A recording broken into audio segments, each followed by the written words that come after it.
The ankles and feet. Get the patient to remove the shoes and socks and uncover the legs to at least the knees. Look at the skin.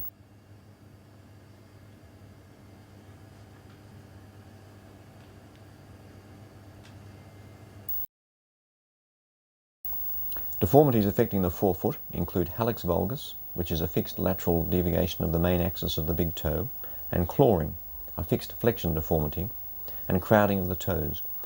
These are all common in rheumatoid arthritis. Sausage deformities of the toes occur with psoriatic arthropathy, ankylosing spondylitis, and Reiter's disease.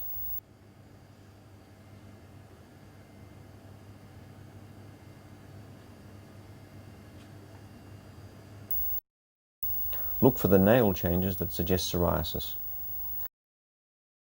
Inspect the transverse arch of the foot, which runs underneath the metatarsophalangeal joints,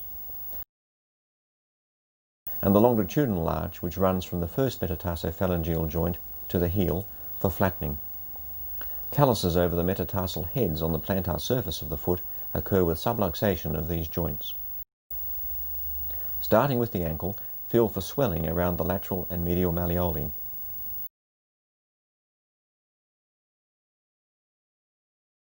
Let me know if it's sore at any stage when I'm moving your foot. Move the talar ankle joint.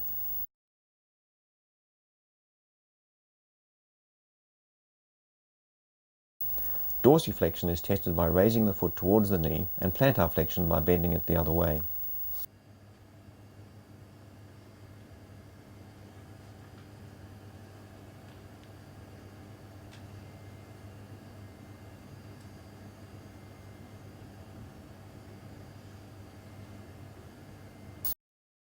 Now test inversion and eversion of the subtalar joint.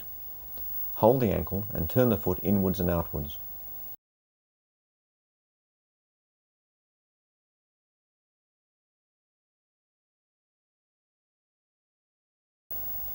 The mid-tarsal, midfoot joint allows rotation of the forefoot when the hindfoot is fixed. This is done by steadying the ankle with one hand and rotating, twisting the forefoot. Again, tenderness rather than range of movement is noted. Squeeze the metatarsophalangeal joints by compressing the first and fifth metatarsals between your thumb and forefinger. Tenderness suggests inflammation. Now test for Morton's metatarsalgia. Press upwards from the sole of the foot just proximal to the proximal metatarsophalangeal joints of the third and fourth toes. Pain here is due to entrapment and swelling of the digital nerve between the toes. It is associated with pain and numbness of the sides of these two toes. Each individual interphalangeal joint is then assessed by feeling and moving. These are typically affected in the seronegative spondyloarthropathies. Extremely tender involvement of the first metatarsophalangeal joint is characteristic of acute gout. In this case, the joint also looks red and swollen.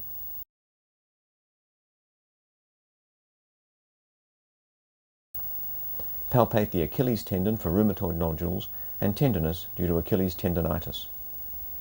Also palpate the inferior aspect of the heel for tenderness. This may indicate plantar fasciitis.